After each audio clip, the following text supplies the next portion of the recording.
Val's mother, who just passed away from Alzheimer's, was being violently abused. Physically, emotionally, and mentally. She had no escape. Being part of a mafia doesn't allow women to leave or escape easily.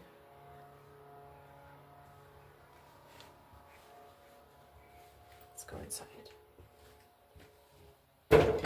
This was the bathroom that Val grew up with. It's destroyed currently because there was lots of vandals in here destroying things.